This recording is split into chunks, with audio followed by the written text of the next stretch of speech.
Narinig mo na ba ang tungkol sa mga mandurugo? O alam mo ba kung ano ang mga mandurugo? Alam kong marami sa inyo ang hindi pamilyar at hindi pa siguro nakakarinig ng kwentong kababalaghan na galing mismo sa aming lugar.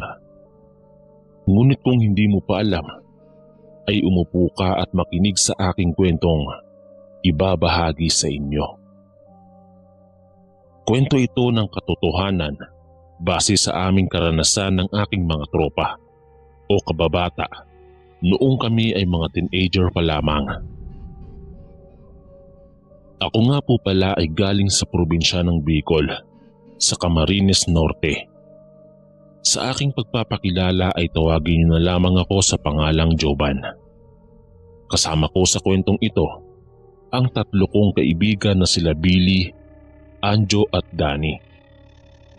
Mga magkakaibigan kami simula pagkabata hanggang ngayon sa aming pagtanda at galing din kami sa daet. Alam naman nating pag sinabing teenager ay yun yung mga kabataan na mahilig madalas sa galaan at pati sa pakikipagpiesta sa iba't ibang barangay. Taong 1990 at kami ay mga binata pa lamang noon. Magkakasing edad lamang kami ng aking mga kaibigan. Mahilig kami sa mga kanya-kanyang gimmick at mga kabaliwan. Kung saan-saan kami napapadpad ng mga panahong na yon. Lagi nga kaming napapagalitan ng aming mga magulang dahil sa mga lakwatsero daw kami at baka daw kami ay mapahamak sa mga ginagawa namin.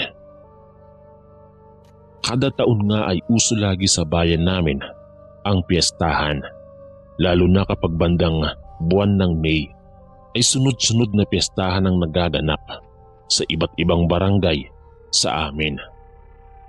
Ngunit hindi naman lahat iyon ay aming napupuntahan.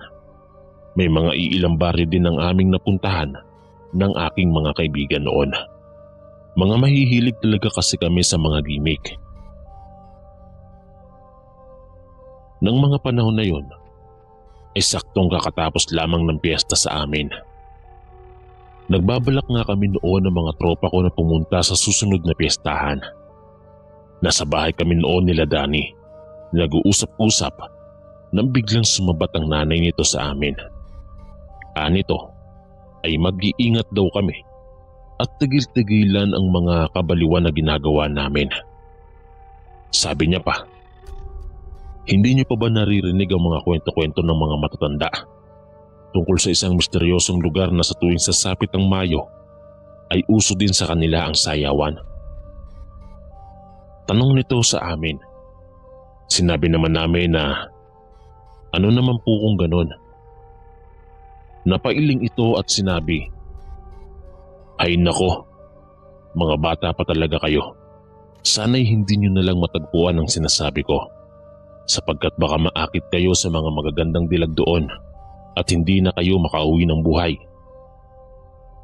Napatawa kami na parang interesado pa sa aming narinig. Wala kaming kaalam-alam sa gustong ipahiwatig sa amin ng nanay ni Danny, sapagkat hindi na ito naituloy ang kanyang sasabihin nang bigla itong tawagin ng kanyang asawa. Piyesta na naman nga sa kabilang baryo, sunod sa aming barangay. Hindi naman na yun kalayuan kung tutuusin, dahil nakapunta naman din kami doon ng nakaraang taon. 4:00 na nga ng hapon. Naligo na kaming magkakaibigan noon at nag-usap na magkikita-kita na lang sa may bahay nila Billy bago mag-5 ng hapon. Pupunta kasi kami doon ng medyo maaga pa para hindi kami abutin ng gabi sa daanan. Excited pa kami noon dahil sa sinabi ng nanay ni Danny tungkol sa misteryosong lugar na maraming nagsisigandahang dilag. Nasa isip namin na pupuntahan lang naman namin yon. Medyo napatagal nga noon ang aming paghihintayan. Gawa ng inutusan pa si Anjo ng kanyang tatay na magsaing at mag-igib. Hindi nga kami mahilig magpaalam sa aming mga magulang kung saan kami pumupunta. Dahil nga sa mga pasaway kami noong mga panahon na yon. Ay nako naman, Wala pa ba si Anjo? 7:00 na ng gabi oh. Madilim na talaga sa daraanan natin ito. Saad ni Danny na kaninang-kanina pa gustong umalis at iwan si Anjo. Teka lang, darating na yon. Antayin muna natin. Sagot ko naman sa kanya. Tara na mga tol. Sigaw ni Anjo habang tuwang-tuwa pa. Natagalan ka yata? Tanong ni Billy. Hay, halina nga kayo. Hindi na nga kami nagtanungan pa at pinutol ko na ang usapan at dumiretso na sa paglalakad. Habang tinutuntun namin ang daan at pakanta-kanta pa, ay panay naman ang asaran at pananakit ang ginagawa ng mga kasama ko. Gabi na nga at madilim na sa daan noon, kaya nakakatakot din. Inabutan kami ng ulan. Buti na lamang, may isang bahay kaming nadaanan sa unahan, kaya't nakisilong na muna kami ng mga kaibigan ko. Ay, buwisit namang ulan to. Ba't ngayon pa? Pagalit na wika ni Billy. Pinatila nga muna namin iyon bago kami dumiretso sa paglalakad nun. Habang nagpapatila kami ng ulan, ay may napansin kaming ilaw na parang galing sa tugtugan. Medyo naririnig nga din namin ang tunog ng sound system na nanggagaling sa ilaw na yon. Nagtaka nga ako noon kasi ang alam ko ay malayo pa kami sa aming pupuntahan. Pero bakit nakikita na namin ang ilaw na galing doon? Tumila na ang ulan. Medyo madumi na ang aming mga suot na sapatos dahil maputik na sa daanan namin.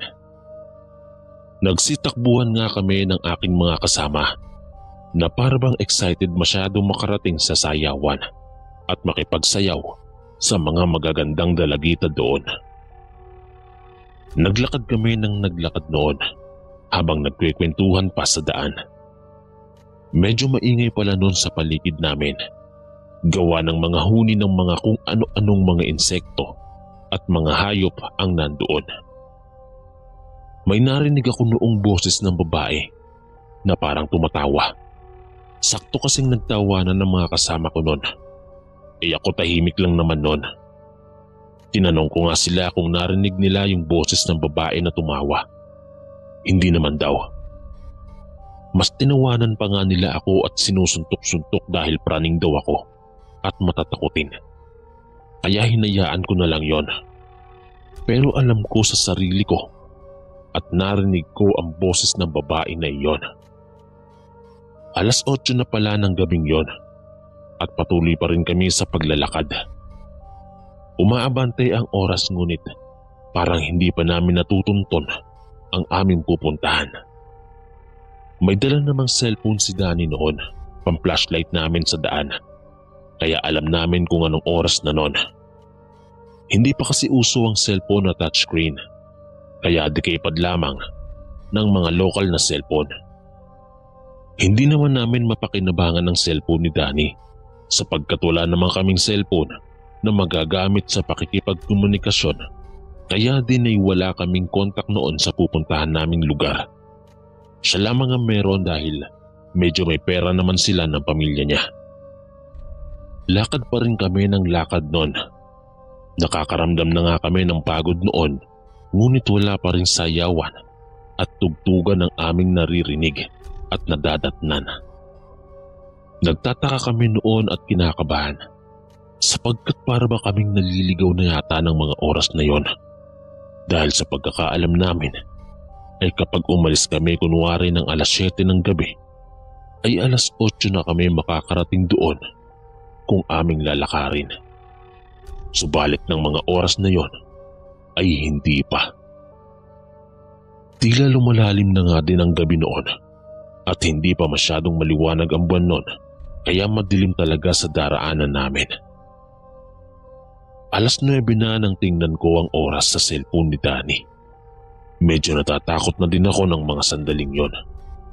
Pero hindi ko lamang pinapahalata at baka magpanik ang mga kasama ko. Sinabi ko na lamang sa mga kasama ko na baka ay namali lamang kami ng daan kaya kami ay natatagalan. Kahit na alam kong tamang daan naman ang aming nadaraanan. Naglakad na nga lang kami ng diretsyo noon at nagbabaka sakali na baka matuntun na namin ang sayawan. May nadaanan pa kaming malaking puno ng kamagong.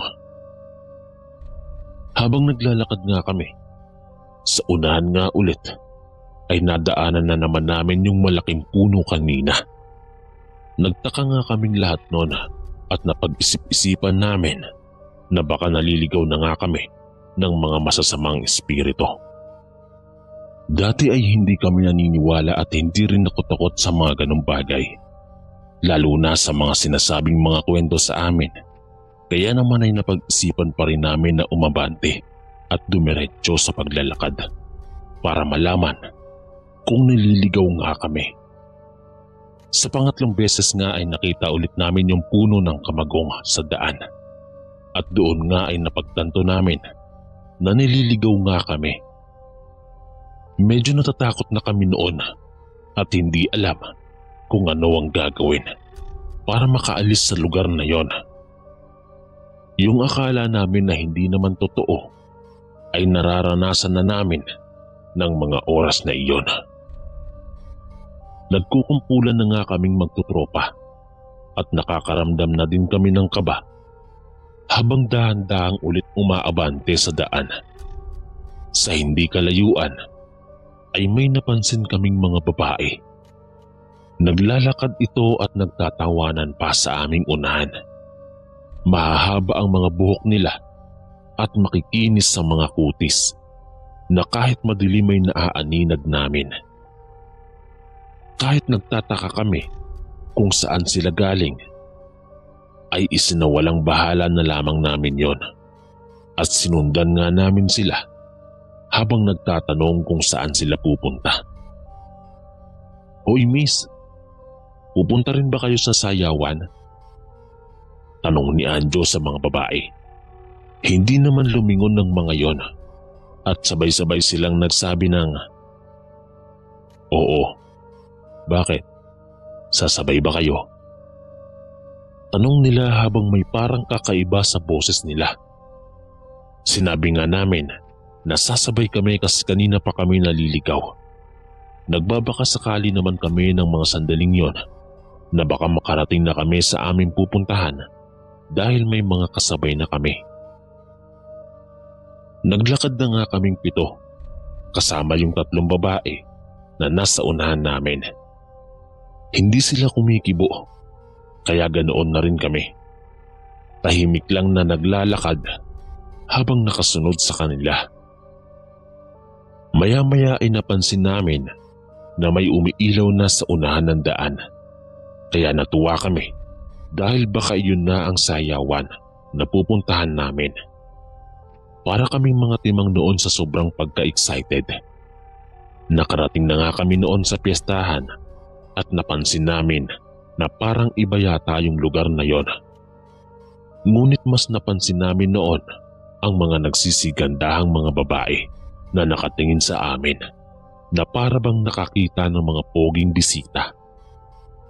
Nakakadagdag talaga ng pogi points kapag ganon.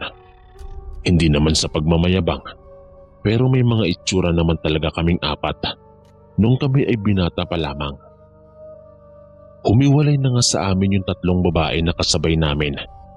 Pumunta na sila sa kabilang banda. Napansin ko sa mga babaeng naroroon ay halos magkakapareho lamang ito ng mga kutis at haba ng buhok. Nakakaakit talaga ang kanilang ganda kung tutuusin. Hindi na mahalaga sa amin kung nasaan kami noon. Hindi nga rin namin napansin ng mga oras na yon na walang mga kabahayan sa lugar na aming napuntahan dahil galak at saya ang aming naramdaman ng mga sandaling yon. Wala kaming kaide-ideya na nililin lang lamang kami ng mga tao roon. Sa paningin kasi namin, may mga bahay at mga lalaki doon. Pero sa totoo lamang ay puro babae lamang ang nandoon. At kami pala ay nakikipagpiestahan sa gitna ng kagubatan na hindi namin alam. Tuwang-tuwa nga kami ng mga oras na yon habang sumasayaw at nakikipagsayawan sa mga kababaihang nandoon. Para ba kaming mga baliw na hindi maintindihan kung ano ang aming ginagawa? Disco, cha-cha at sweet nga ang mga tugtog doon. Marami kaming naisayaw ng mga magagandang babae noon. Sa haba ng kasiyahan ay hindi na namin napansin kung anong oras na ba noon. Pero sa totoo pala ay 12:00 na iyon ng madaling araw. Tumutugtog nga ng cha-cha at naupo muna kaming magkakaibigan. Nagtuturuan pa kami noon ng mga magagandang babae na nakaupo sa gilid at nakatingin sa mga nasayaw. Pero mas marami pa rin ang nakatingin sa amin na sa simula pa lang ng pagdating namin ay doon ay hindi talaga maalis sa mga mata nila sa pagkakatitig sa aming apat. Maya-maya ay tumugtog na nga ang disco. Favorite naming sayawin ang mga ganong tugtog, kaya naman agad kaming nagsitayo at pumunta sa gitna para sumayaw. Sa sobrang saya nga at hataw namin ay bigla kaming nagkabungguan. Naging rason ito para kami ay matumba. Pagkatumba namin ay para bang naging normal ang aming kaisipan.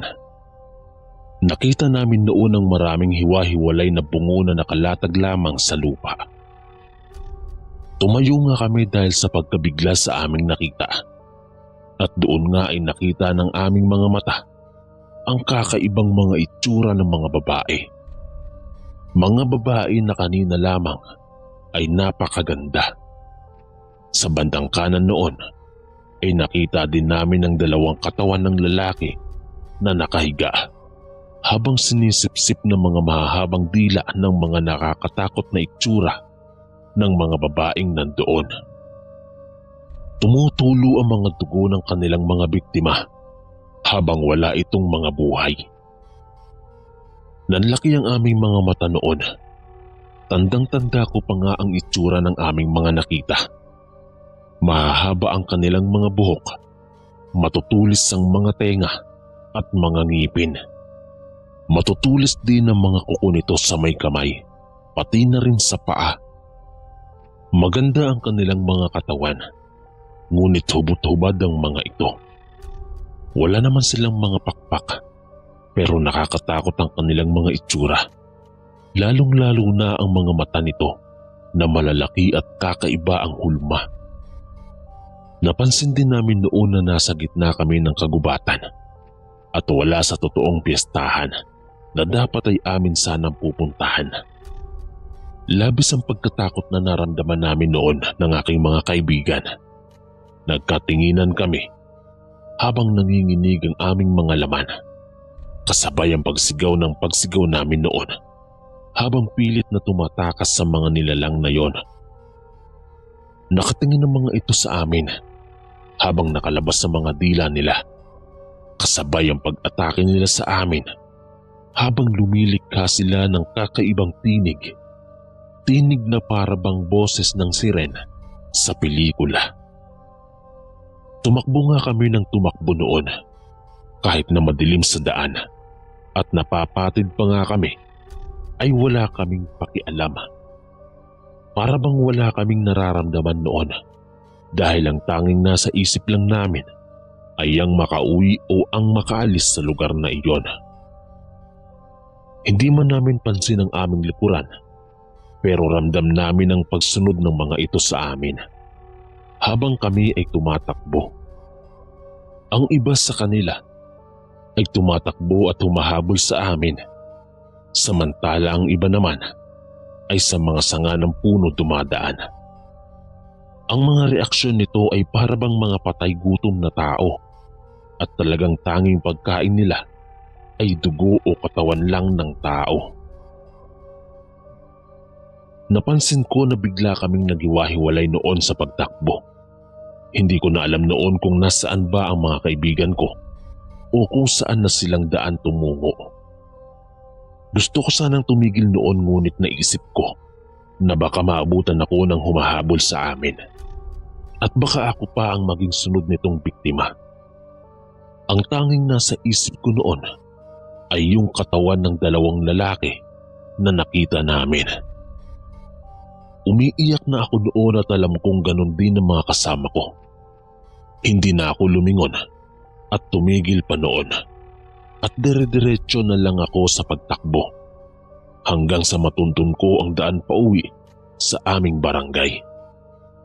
Binilisan ko pa ang aking pagtakbo kahit ramdam ko pang sinusundan ako ng mga nakakatakot na babae na yun. Nakarating ako sa aming bahay noon nang hindi ko inaasahan. Sa sobrang takot ko ay sa bintana na ako noon dumaan. Mabuti na nga at bukas iyon ng mga gabing yon. Sinarado ko ito at sinilip ko sa labas kung nasaan na yung sumusunod sa akin. Nakita ko ang tumigil ito doon sa malayo at nagkatitigan kaming dalawa. Hindi na ito lumapit at dahan-dahan na itong umatras papalayo sa liwanag. Hindi ko din alam kung bakit hindi na ito dumiretso noon upang sundan ako. Ang alam ko noon ay pawis na pawis akong nakarating ng bahay. Hindi nga ako makatulog noon dahil iniisip ko kung nasaan na yung mga katropa ko. Pasaglit-saglit ko ngang sinisilip sa butas.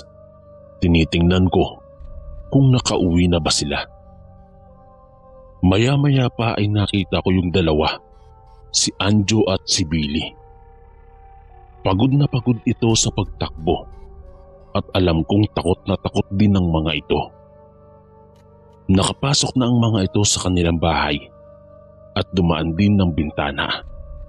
Gawain na talaga kasi namin yun ng mga tropa ko sa tuwing uuwi kami ng mag-uumaga na sa amin.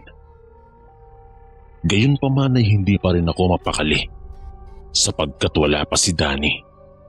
Katabi lang ng kapitbahay namin ang bahay nila, kaya makikita ko siya kung nakauwi na.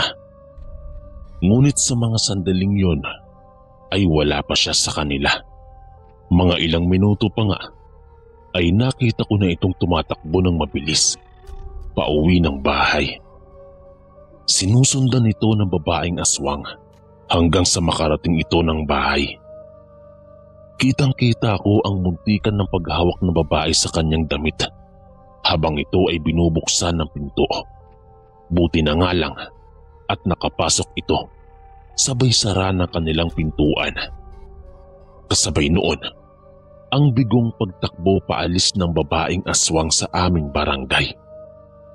Hindi ko lubos nakalain noon na makakauwi kami ng bahay ng buhay dahil sa mga naranasan namin sa gitna ng kagubatan na yon.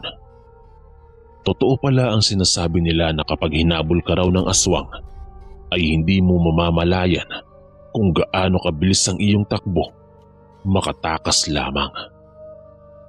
Nakatulog ako noon kahit takot na takot ako. Siguro ay dahil sa pagod at antok. Bandang 2:00 na kasi ng umaga na yon nang makauwi kami sa aming mga bahay. Kinaumagahan ay pinagkikwento namin ito sa aming mga magulang at ganoon nga ay pinagalitan pa rin kami. Sinabi rin sa amin na huwag na daw kaming gagala kung saan-saan. Maging leksyon na daw sa amin ng nangyaring yon. Nagkita-kita kaming magkakaibigan noon. Pumunta kami sa bahay nila Danny at pinag-usapan yung mga nangyari, kung bakit at paano kami nakauwi ng bahay galing doon sa pagkakahiwa-hiwalay namin sa gitna ng gubat na yon. Unang ang nagkwento si Anjo sa mga nangyari sa kanya. Tumatakbo daw ito noon nang bigla itong madapa. Agad naman daw siyang tumayo para sumunod sa amin. Ngunit dahil nga sa madilim na ay hindi niya daw kami nakita. Kaya tumakbo na lang din daw siya dahil din sa hinahabol siya ng mga babaeng aswang. Hanggang sa hindi niya na daw namalayan kung paano siya nakauwi. Basta nakita niya na lamang daw si Billy at doon ay nagkasabay ang dalawang ito. Pasalamat na lang daw at natuntun pa nila ang daan pauwi dahil kung hindi Baka patay na sila ngayon. Si Danny naman ay kung saan-saan lang daw daan pumunta, basta makatakas lang sa humahabol sa kanya. Napatigil daw siya noon nang makita niya ang puno ng kamagong na aming nadaanan, at doon nga ay diniretso daw nito yung daan pa uwi, kaya siya nakarating sa amin at nakauwi ng bahay. Kapansin-pansin sa mga mukha namin noon ang takot at kaba habang pinag-uusapan namin yung nangyari nung gabing yon. Hanggang ngayon ay hindi pa rin kami makamove on sa mga naranasan namin. Maya-maya ay bigla na namang sumabat sa amin ang nanay ni Danny na si Tia Daisy, at doon nga ay ipinagpatuloy nito ang kinikwento niya sa amin na hindi niya natapos. Anya, mga babaeng mandurugo daw ang tawag sa mga nakita namin na mga nakakatakot na nilalang sa gitna ng kagubatan. Madami na daw itong nabiktima noon at hindi nga daw ito matunton kung saan ba ito naninirahan, sapagkat sa mga nagbabago nitong anyo. Isang beses nga daw ay may nakapagkwento sa kanila noon na taga-ibang baryo. Meron daw noong isang lalaki ang nakapangasawa ng napakagandang babae. Hindi daw nila alam kung saan ito galing at sino ang pamilya nito, hanggang sa namalaya na lang daw nila at ng mga taga doon napatay na daw ang asawa nitong lalaki. Nakahiga daw ito sa papag ng kanilang bahay at wala ng buhay. Wakwak ang katawan nito at kitang-kita ang mga lamang loob nang matagpuan nito sa loob ng bahay. Samantala naman yung asawa nitong babae ay hindi na natagpuan simula noon. Ngunit kung paano din namatay ang lalaking asawa ay may nakapagkwento kasi sa mga taga doon na isang lalaki. Isinalaysay nito ang buong pangyayari kung paano namatay ang lalaking yon. Nung naging asawa daw ito noong magandang babae, ay naisipan daw nitong sumilip sa bahay ng lalaki nung gabing yon. Nakita daw nito na nag-ibang anyo ang babae. Naging pangit daw ito at nakakatakot ang itsura. Bigla daw nitong inilabas ang mahabang dila at sabay tusok sa braso ng kanyang asawang natutulog noon.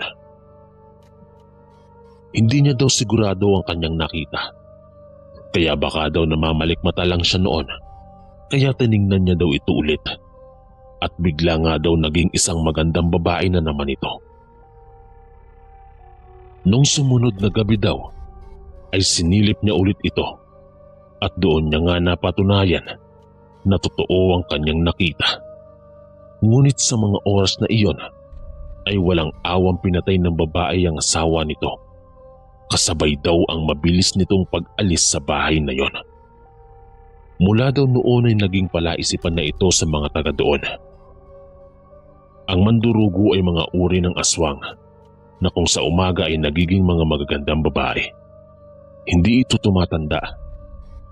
Ang ginagawa ng mga ito ay naghahanap ng mga mapapangasawa, at kapag nakahanap na ito ay siya namang gagawin itong biktima kapag sumapit na ang gabi. Nag-iibang anyo ito at pinapatay ang kanyang asawa. Dugtong pa ni Tia Daisy habang kami ay seryosong nakikinig sa kanya noon. Marami daw itong mga kauri, mga mapanlinlang, ngunit ubod ng kasamaan ng kanilang tunay na pagkatao. Mga salot. Yun pa ang tawag nila dito. Ang iba daw sa mga ito ay kung hindi makahanap ng kanilang mapapangasawa, nang bibiktima na nga lang daw ito ng mga tao. Pinakapaborito nitong biktima ay mga lalaki. Dahil sa mga malalakas nga ang mga lalaki, ay kaya paborito nilang inumin ang dugo nito upang maging mas malakas nga din daw sila. Kaya daw madami ng mga nawawalang kalalakihan noon sa iba't ibang baryo ay dahil daw sa kagagawan ng mga ito. Magmula nga noon ay tinawag na daw nila itong mandurugo, sapagkat pinakapaborito nilang inumin o pagkain ay ang dugo ng tao. kesa sa mga hayop sa kabundukan. Doon nga ay napag-alaman namin kung ano pala ang tawag sa aming mga nakita at kung paano ito nambibiktima. Habang nga busy sa pagkikwento si Tia Daisy nun, ay dinodrawing naman ni Anjo yung itsura ng mga nakita namin.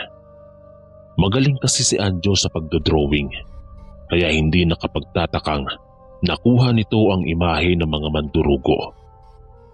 Pinayuhan nga kami ng nanay ni Danny na mag-iingat daw kami lagi. Baguhin daw namin ang aming mga kabaliwang ginagawa. Imbis daw na gumala kami ng gumala, ay tumulong na lamang kami sa aming mga magulang sa pagtatrabaho at nang may magandang magawa naman daw kami. Matapos nga mangyari sa amin yon, ay hindi na nga kami nagtangkang maglakwatsa pa. Nabago ang pananaw namin simula noong gabing yon. Hindi na kami umaalis ng gabi at pumupunta sa ibang baryo para lamang makapaggala. At dito na nga kami tumanda sa dait hanggang sa makapag-asawa at magkaroon ng sariling mga anak. Hindi ko lang alam ngayon kung meron pa bang ganoong uri ng nilalang na nambibiktima. At hindi ko rin alam kung meron din bang ganoon sa ibang lugar. Dahil magmula nga noon ay iniwasan na namin ang mga ginagawa namin. Naging palatandaan din noon sa amin ang mga magagandang dilag na hindi pamilyar. Kaya umiiwas kami sa ganoong tao. Pero wala naman na akong nakikitang ganong itsura hanggang ngayon. Siguro ay naglaho na lang sila o naglipat kung saan mang lugar na mas marami silang mabibiktima. Magmula kasi noon ay wala na kaming masyadong nababalitaan na nabibiktima ng ganoon, lalong-lalo na sa aming lugar. Naging kaalaman din ng marami na kapag nakakita ng ganoong nilalang ay kailangan lamang putulin ng mahaba at matulis na dila nito upang hindi na muling makapangbiktima pa. Mas mabisang paraan daw ito dahil ito mismo ang papatay sa kanila. Dito na nga po nagtatapos ang aking kwento tungkol sa aming karanasan sa mga babaeng mapanlinlang na naninirahan sa mga malalayong kagubatan. Sana ay naging rason ito upang maging mas aware tayo sa ating kapaligiran at upang magbigay ng panibagong kaalaman sa ating isipan tungkol sa mundo ng kababalaghan at katatakutan dito sa buong sanlibutan.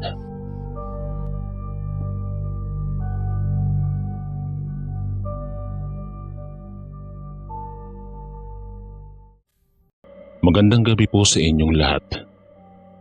Ako po si Runo. Nais ko pong ikwento ang aking karanasan sa aswang mula pagkabata at noong ako ay naging isang ganap na pulis. Nangyari po ito taong 1967 sa isang liblib na lugar na tinawag na Barangay Daragan. Dalawa po kaming magkapatid. May bunso kaming babae na si Rona. Ang pangalan ng aming tatay ay Hugo at ang aking ina naman ay si Rana. Tanda ko pa noong kami ay mga musmos pa lang ay palagi kaming naglalaro ng aking kapatid sa bukid. Habang nagsasaka at nag-aani ang aming mga magulang ng palay. Tumutulong kami magbuhat ng mga sako-sakong butil ng bigas na binibilad sa gilid ng kalsada. O kaya naman nagdadala ng mga merienda at tubig nila nanay. Nag-aaral pa lang kami sa elementarya ng mga panahong iyon at lumaki sa mahirap na buhay. Kaya naman ay kapag kinakailangan ng aking mga magulang ng tulong ay nakikiusap kami sa aming guro na hindi muna kami makakapasok dahil tutulong kami sa pagsaka ng mga ani. Dahil gagamitin din ito sa aming pag-aaral. Sumasama ako sa pagsasaka ng aking ama habang tirik at sikat ng araw. At minsan ay si nanay naman ang nag-aasikaso sa aking kapatid at iba pang mga gawaing bahay. Dahil sa kahirapan, nagsilbi itong inspirasyon sa akin upang maiahon ang pamilya mula sa kahirapan. Ayokong maging magsasaka lang. Halos nga lahat ng kaklase ko ay marunong nang magbilang at magbasa. Ngunit ako noon ay laging nahuhuli sa klase at madumi ang aking mga damit.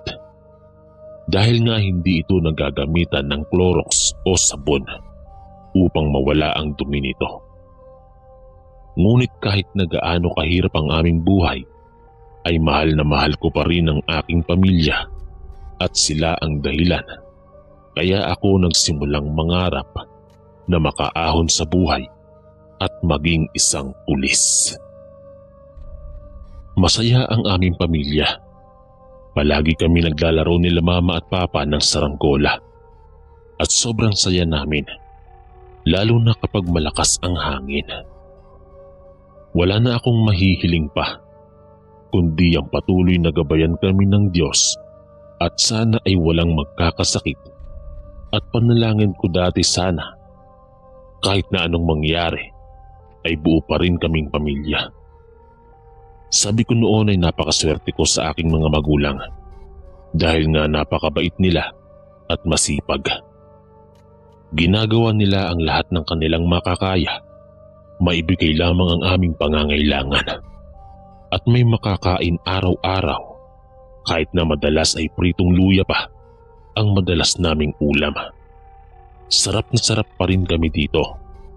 Marunong kaming makontento sa kung anong meron. Akala ko ay panghabang buhay na ang magiging ganito kasaya ang aming pamilya. Ngunit hindi ko lubos maisip kung anong dahilan o kung paano nangyari ang hindi namin inaasahang sisira sa masaya at buo naming pamilya.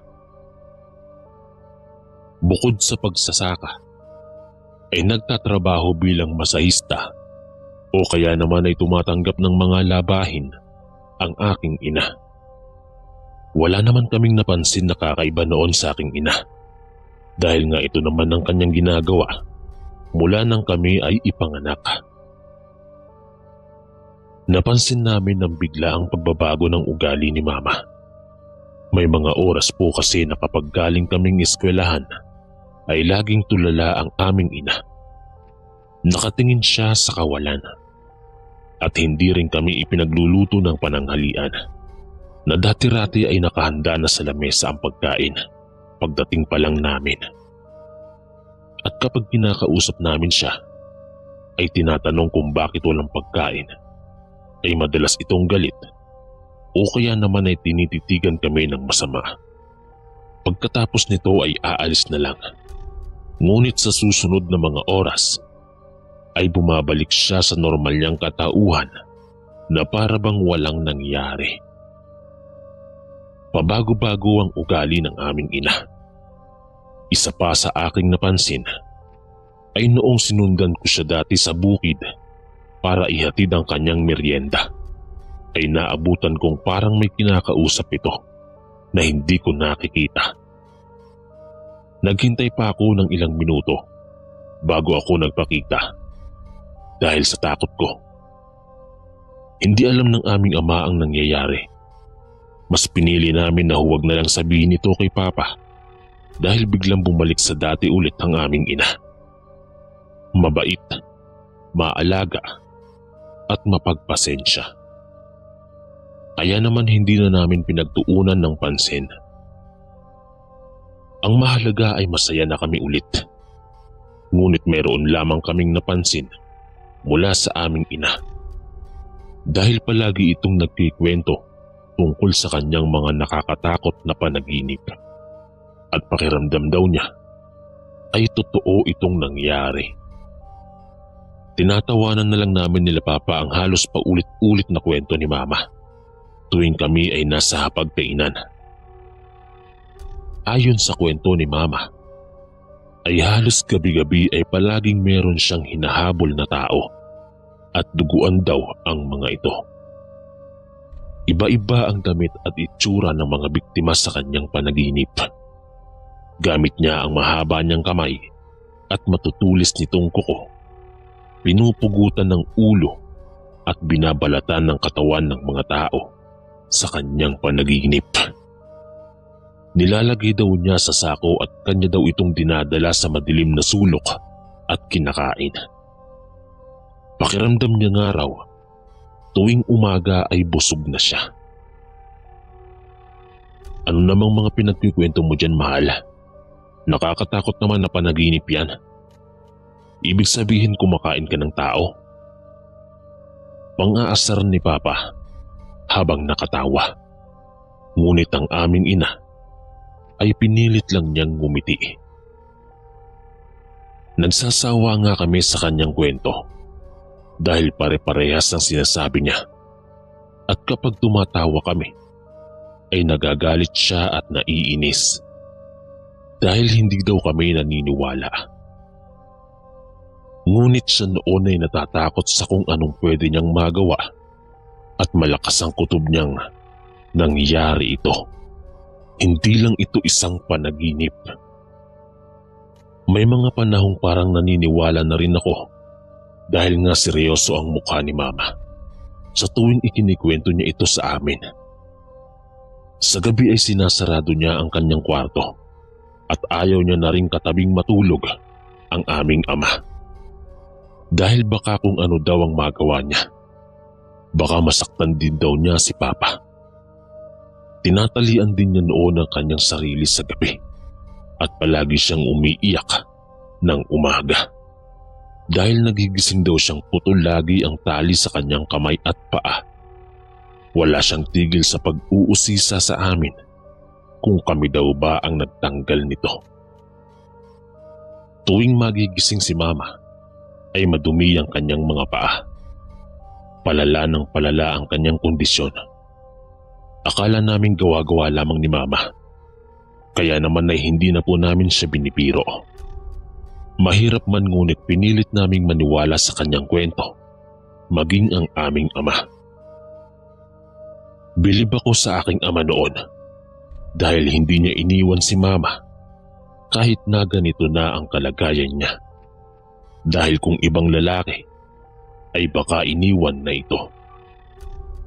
Tinutulungan namin si Mama sa tuwing binabangungot siya at kapag naririnig namin ang sigaw niya sa kwarto. Lumipas ang ilang buwan na pagkakakulong ni Mama at pagbabantay namin ay nawala na daw ang kanyang masamang panaginip at maayos na daw ang kanyang pagtulog sa gabi. Masayang masaya kami noon at nagpiknik pa nga kami sa ilog malapit sa amin at kumain ng iba't ibang klase ng prutas at muli naming natikman ng mga espesyal na luto ni Nanay. Sobrang namiss namin ang kanyang luto dahil ilang buwan din na hindi namin natikman ito. Namuhay ulit ng normal ang aming pamilya. Akala ko ay hindi na babalik ang sakit ni Mama. Ngunit may isang pangyayari na nagbago ng tuluyan sa aming buhay. Hindi lang si Mama ang nawala dahil kahit si Papa, iniwan din kami.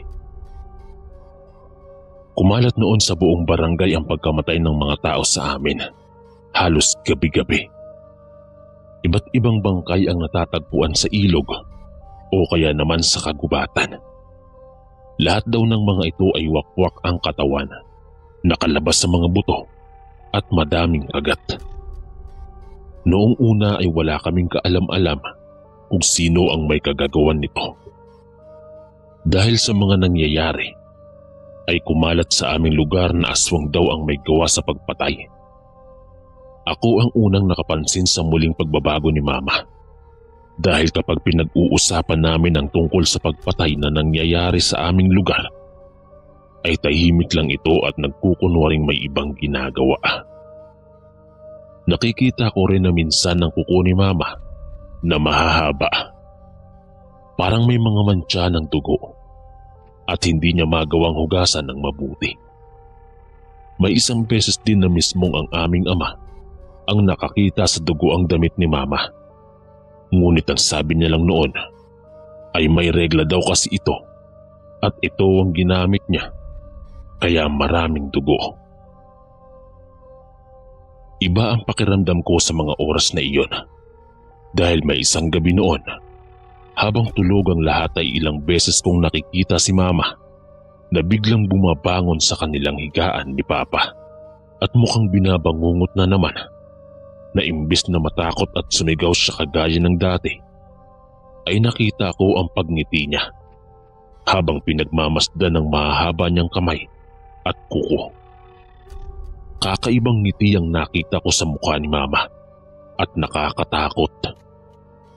Muntikan pa nga akong mahuli na naninilip sa labas ng kanilang kwarto. Ngunit buti na lang at hindi ako nakita.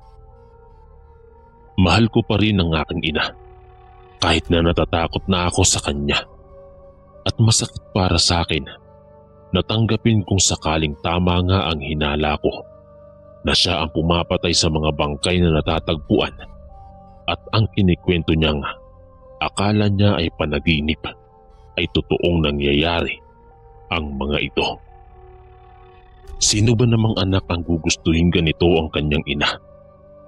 Pinili ko noon na manahimik na lang at ilihim na lang ang tungkol sa nalalaman ko. Isang pangyayari ang nagpatunay sa hinala ko. Gabi noon, kabilugan ng buwan. Oras ng 9:00 nang mangyari ito. Pauwi na daw noon si Lolo Goryo galing sa kanyang kaingin. Nagabihan daw siya dahil madami daw itong tinapos na trabaho sa pag-aani ng kanyang mga pananim na mais at nakarinig daw siya ng kaluskos sa damuhan. Mahina daw ang dala niyang flashlight, ngunit pinilit daw niyang lingunin kung saan nanggagaling ang kaluskos. Ngunit wala daw itong makita. Sa takot ay binilisan daw niya ang kanyang paglalakad hanggang sa malapit na siya sa maraming bahay at tao. Napasigaw daw siya ng tulong dahil biglang sumulpot ang isang babaeng may mahabang buhok, mahaba ang mga ngipin, mahaba ang kuko at akmang kakagatin siya nang magawa niyang gamitin ang kanyang itak bilang panangga mula sa babae. At dito na siya sumigaw at humingi ng saklolo. Napahiga siya sa lupa, ngunit pilit na nilalabanan ng aswang. Mabuti at 9:00 pa lang ang oras, kaya naman marami pang mga tambay sa mga oras na iyon. At narinig daw ni Kuya Dino ang sigaw ni Lolo Goryo at nagtawag daw ito ng mga kasama at sinundan ng ingay mula kay Lolo Goryo. Inutusan din noon ni Dino na magtawag ang iba ng tanod. Maya-maya pa ay natagpuan nila si Lolo Goryo. Sugatan at may kagat sa kamay. Nakita nilang nasa ibabaw niya noon si Mama at pilit niya itong nilalabanan. Kita nila ang damit at mukha ni Mama. Agad na tumakbo sa kagubatan si Mama at sa gabing iyon ay pinuntahan kami ng mga tao sa bahay at pinapalayas. Hindi alam ni Papa kung anong mga nangyayari at sinubukan niya pang kausapin ng mga tanod. Agad naman nilang ibinahagi ang nangyari. Nagmakaawa ang aming ama na huwag kaming sasaktan dahil maging kami ay hindi alam ang tungkol dito. Nangako ang aking ama sa mga tao na babalik siya kasama ang aming ina upang tanggapin ang kanyang parusa. Habang papalayo si Papa noon, ay hindi ko maintindihan ang pakiramdam ko. Para akong ninenerbiyos sa hindi malamang paraan. Hindi ko alam kung ano pa ang dapat kong maramdaman. Mula noong umalis ang aming mga magulang, ay hindi naging maayos ang buhay namin ng aking kapatid. Ginawa nila kaming utusan at walang nakikipaglaro sa aming mga bata. Nanilbihan kami sa aming barangay at ang lupang sinasakan nila Mama at Papa ay kanila din itong inangkin. Sinunog nila ang aming bahay. Kaya naman kung saan-saan kami noon naninirahan. Kahit na may mga tao pa rin gustong kumupkup sa amin, ay natatakot sila na baka maging sila ay pag-initan din ng mga tao. Mahirap ang pinagdadaanan namin noon dahil wala kaming gamit ng aking kapatid. Lahat ay sinunog nila. Kapag umuulan ay ang dahon ng saging lamang ang aming pinagtsatsaga ang gamitin upang hindi kami gaanong mabasa. Sinikap din namin na gumawa ng bahay-bahayan ng aking kapatid. Ilang taon pa lang naman kami noon, kaya naman wala kaming lakas bumuo ng kahit munting bahay lang. Palagi kaming nagugutom ng aking kapatid.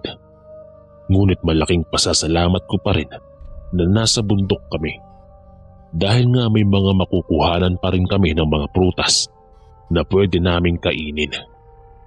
Sapat na ito sa amin at si Tita Lorna din ang tumatakas na pasimpleng nagbibigay ng kumot o kaya naman ay jacket at pagkain sa amin. Kahit na ganoon ay pinilit ko pa rin maging masaya para sa aking kapatid. Umaasa pa rin ako na babalikan kami ni Papa. Umaasa din ako na balang araw ay mapapatawad nila ang aming mga magulang at hahayaan nila kaming mabuhay ng normal sa aming barangay. Dahil wala namang kaming ginagawang masama. Ngunit habang tumatagal, ay pahirap ng pahirap ang ginagawa nilang pagpaparusa sa kasalanang hindi naman namin ginawa. Nagkakasakit na kami ng aking kapatid dahil basang-basa kami sa ulan. Wala kaming matuluyan at natutuyuan ng damit sa aming katawan. Minsan pa nga ay nahimatay ang aking kapatid dahil hindi na nito kinaya at umiiyak ako noon na nagmamakaawa kay Tita Lorna na tulungan ako at hindi niya ako binigo. Agad naman niya kaming pinapasok at itinago sa kanilang bahay. Meron kasi silang underground. Plano ni Tita Lorna na palabasin na lang namin na umalis kaming magkapatid sa lugar. Ngunit hindi rin nagtagal ay nalaman ng mga tao na dito kami nakatago. Noong hindi na nila mahintay si Papa, ay ibinenta kami ng mga tao sa aming barangay na dahilan ng paghihiwalay namin ng aking kapatid. Hindi ko alam kung kanino binigay ang aking kapatid, ngunit isa lang ang sigurado ako. Iligal na may-ari ng bahay ampunan ang kumuha sa kanya. 2 beses ako naibenta at maswerte ako dahil mababait at mayaman ang umampon sa akin. Sinikap kong makapagtapos sa aking pag-aaral at ituloy pa rin ang aking pag-aaral. Nawalan na rin ako ng pag-asang makikita ko pa ang aking mga magulang. Ngunit hindi ako nawalan ng pag-asang mahanap si Rona. Isa ito sa naging dahilan kaya ako nagsumikap na maging pulis. Dahil makakatulong ito sa paghahanap sa aking kapatid. Dala-dala ko ang maliit na papel na nakuha ko mula kay Tita Lorna. Ang isa sa naging kaibigan noon ni Mama ang pinuntahan ko kaagad nang maging ganap na pulis na ako. Mabait si Tita Lorna at niyakap pa nga niya ako nang makita niya ako. Pareho kaming umiyak tungkol sa kinahinatnan ng aming pamilya. Siya pa daw sana noon ang aampon sa amin, ngunit ayaw ng mga tao sa barangay namin dahil nga aswang daw ang nanay namin. Ang naitulong na lang niya ay ang itago ang maliit na papel kung saan nakasulat dito ang lugar kung saan posibleng dinala ang aking kapatid. Sobrang laki ng pasasalamat ko kay Tita Lorna. Tinulungan ko siya sa abot ng aking makakaya sa pinansyal. Dahil hanggang sa mga panahong yon ay naghihirap pa rin sila. Binigyan ko siya ng puhunan upang makapaglako pa rin siya kahit na papaano at sikaping mapalago ito. Hindi ako nagtagal sa lugar na iyon dahil ayaw kong malaman ng mga tao na nagbalik ang tinatawag nilang anak ng aswang dahil baka maapektuhan din sila Tita Lorna. Lihim lang kasi ang pagdalo ko doon. Wala akong pinalampas na panahon at sinimulan ko kaagad ang paghahanap sa lugar na kung saan dinala noon ang aking kapatid na si Rona. Wala akong pakialam kung dito maubos ang aking pera. Isang lumang bahay ampunan ang pumukol sa aking atensyon. Base sa aking pag-iimbestiga, ay dito daw iniiwan madalas ng mga inang hindi pa handang magkaanak ang sanggol. Umaasa sila na bubuhayin nila ang mga ito. Iniiwan kasi ang mga sanggol sa harap ng maliit na bintana ng bahay ampunan at kinukuha lamang ito ng tao sa loob. Tinignan ko kasi ang bintana noon kung saan kinukuha ang mga iniiwang bata at napansin ko minsan ang animoy patak ng dugo at hindi ako pwedeng magkamali. Galing ito sa kamay ng matandang noong kanyang kunin at ipasok ang basket kung saan inilagay ang sanggol. Pakiramdam ko ay nasa loob ang aking kapatid. Sinubukan kong makapasok sa bahay ampunan, ngunit mahigpit sila. Hanggat hindi ako nakakahanap ng ebidensya at hindi ako makakakuha ng warrant upang halugugin ang loob ng ampunan. Ilang buwan at taon ang ginugol ko upang pagplanuhan ang pagpasok sa ampunang ito. Halos lahat na ata ng poste sa lugar na yon at maging kalapit bayan nito ay napaskilan ko na ng mga larawan ng aking bunsong kapatid. Wala rin akong kapaguran sa pag-iikot sa mga presinto, barangay hall at maging sa iba't ibang shelter at bahay ampunan. Sa loob ng 3 taon, walang araw na nawala sa aking isip ang aking kapatid. Napuntahan ko na rin halos lahat ng manghuhula. Nagbabaka sakaling makakuha ng impormasyon kung nasaan ang aking bunsong kapatid. Sa paghahanap ko sa aking kapatid, ay nakilala ko ang ibang naghahanap din sa kanilang mga anak, nanay, tatay at kapatid. Nakilala ko si Tomtom. Naghahanap sa tatay niyang si Popoy na dinukot sa Baguio. Nakilala ko si Mina. Hindi niya tunay na pangalan. Hinahanap niya ang kanyang anak. Nakilala ko rin si Cecil. Hindi niya din tunay na pangalan na hinahanap ang kanyang mga magulang. At marami pa akong naging kaibigan. Nauunawaan namin ang isa't isa kung gaano kasakit hanap-hanapin ang nawawalang pamilya. Pinagsasaluhan namin ang galit sa mga kumuha at sa kanilang mga amo at sa mapanupil na sistemang ito. Iniisip namin kung paano kinaya ng mga dumukot at ilegal na umampon sa aking kapatid ang matulog ng mahimbing, samantalang alam nila na may pamilyang naghahanap sa kanila. Nananalig ako noong magkakaroon pa ng pagkakataong makikita ko ng buhay ang aking mahal na kapatid. Habang ginugugol kong pagsabayin ang pagkakalat ng litrato ng aking kapatid, ay isinasabay ko ang pagmamasid sa bahay ampunan at ang planong makapasok dito. Ito na lang kasi ang lugar na hindi ko napuntahan sa lugar na iyon. Isang araw ay napansin ko ang ligaw na aso ang sumunod sa akin, pauwi sa boarding house na inuupahan ko malapit sa bahay ampunan na ito. Hindi ito ang unang beses na nakita ko ang asong ito dahil madalas nakatambay ito sa labas ng bahay ampunan. Hindi ko alam na malaki ang maitutulong nito para aliwin ako at sandaling makalimutan ang bigat na nararamdaman sa pagkawala ni Rona. Natatakot pa nga ako na baka kagatin ako noong una, pero parang may kakaiba sa aso. Huminto iyon sa labas ng inuupahan ko at umupo na parang naghihintay. Nakasiyahan ko ang asong ito at napagdesisyonang ampunin ko na lang ito. Maamo at magiliw ang aso na yon. Hindi na kailangan ng tanikala kapag ginagala. Para bang may kakaibang talino ito. Sa tuwing kakausapin ko siya, ay para bang naiintindihan ako nito. Dinadala ko lagi ang aso sa tuwing naglalakad ako at patuloy sa paghahanap sa aking nawawalang kapatid. Isang araw ay habang naglalakad kami sa isang park, hawak ko noon ang litrato ng aking kapatid. Patuloy pa rin ako sa pagtatanong sa mga tao kung nakikilala nila ay isang matangkad na nakasuot ng panda na mascot ang walang tigil na tinatahulan ng aking aso.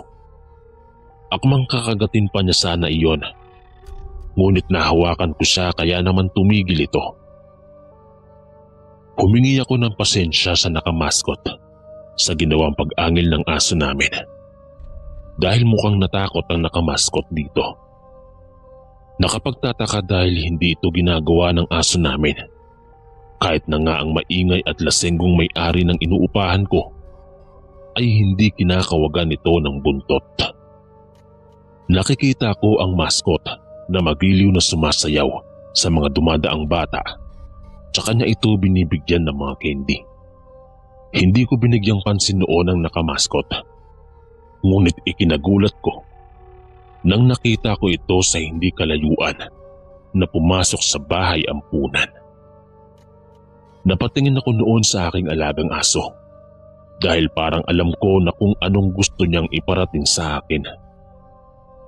Hindi ko alam kung anong meron sa asong ito, ngunit isa lang ang sigurado ako.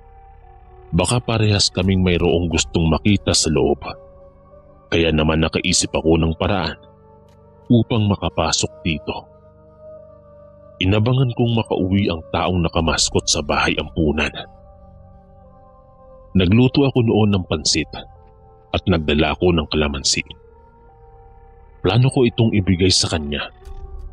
Isang paraan ko upang makausap siya. Sumapit nga ang hapon at nagkunwari akong naglalakad sa harap ng simbahan at suot-suot pa ng lalaki ang kalahati sa maskot at hawak niya sa kanyang kamay ang ulo ng panda. Kita ko ang pagkagulat sa kanyang muka nang lapitan ko siya. Kuya, kayo po yung nakita namin sa park noong isang araw. Kamusta ho kayo? Ito po sakto. May dala po akong pansit. Baka gusto ninyo. Tinitinda ko po ito. Iisa na lang po ang naiwan. Ibigay ko na lang po ito sa inyo bilang dispensa sa nangyari noong nakaraang araw. Sabi ko sa lalaki. Ay hindi na bata. Ayos lang sa akin yon. Hindi na kailangan. Sabi nito at may kakaiba akong napansin sa boses niya. Bata pa man kasi itong tignan, ngunit boses matanda na ito at sa kanyang ngipin nakakadiri itong tignan. Pansin ko tuwing nagsasalita ay puno ito ng laway at matulis ang kanyang mga ngipin at mangitim-ngitim na ang mga ito. Dahil sa desperado akong mahanap ang aking kapatid ay hindi ko siya tinigilan. Sige na ho, kunin niyo na po ito. Dagdagan ko pa ho ng kalamansi upang mas masarap kainin. Pagpupumilit ko. Hindi na ito nagsalita, ngunit kinuha niya lang ang pansit at iniwan ng kalamansi. Akmang papasok na sana siya sa kanilang gate, pero hinawakan ko ang braso niya. Teka kuya, hindi mo po ako papapasukin. Gusto ko po kayong makakwentuhan. Sabi ko nang ibinukas niya ng mas malawak ang gate. Sa kanya ako sinenyasang pumasok. Noon naman ay ibinulsa ko na lang ang kalamansi sa aking pantalon. Maya-maya pa ay dumating ang isang matandang babae at baka sa mukha nito ang pagtataka kung bakit may kasama ito. May sinenyas ito sa babae at dumiretso na lang itong pumasok sa loob. Isa sa pinagtataka ko ay kung bakit ampunan nito, ngunit sobrang tahimik at parang dadalawa lang silang nandito. Nagmamasd ako sa paligid nang biglang humarang sa harap ko ang lalaking nakasuot ng maskot at tinanong kung kumain na daw ba ako. Mabilis naman ang sagot ko sa kanya na hindi pa ako nakakakain at gutom na ako. Kaya naman pinaghintay niya ako sa sala at magluluto daw muna sila ng pagkain. Matapos ang 30 minutos ay tinawag na niya ako upang kumain. Inilapag nila sa lamesa ang lechon at ang adobong karne. Nagpasalamat ako noon at akala ko ay kasabay ko silang kakain. Ngunit may gagawin daw muna silang mag-ina, kaya naman iniwan nila akong mag-isa. Dahil mayroong lechon, ay naisipan kong gumawa ng sausawan na kalamansi. Tinikman ko muna noon ng isang piraso ng lechon at sobrang sarap nito at napakalutong. Kakaiba ang lasa. Ito lang ang lechon na ganito ang lasa. Dito ko naisipang ipares na isawsaw sa daladala kong kalamansi at naka-4 na piraso ako ng lechon. At sa panglimang nguya ko ay biglang umiba ang lasa ng karne. Nakaamoy ako ng masangsang na amoy mula sa aking bunganga at sa karning nakababad sa sausawan ko. Bigla na lang itong inuod. Dito ko napag-alamang karne ng tao ang nakain ko. Sumuka ako at sinikap kong magdala ng ebidensya mula sa karne ng tao at lumabas ako nang hindi na nagpaalam sa dalawa. Kasama ko ang ilan sa katrabaho kong pulis ang agad na sumama sa akin at pinuntahan ng lugar. Wala na dito ang matanda at ang lalaki. Subalit tumambad sa amin ang kanilang kusina na sa dami ng buto ng sanggol na nakalagay sa sulok ng kusina ay madaming mga sanggol ang nakabitin at binalatan.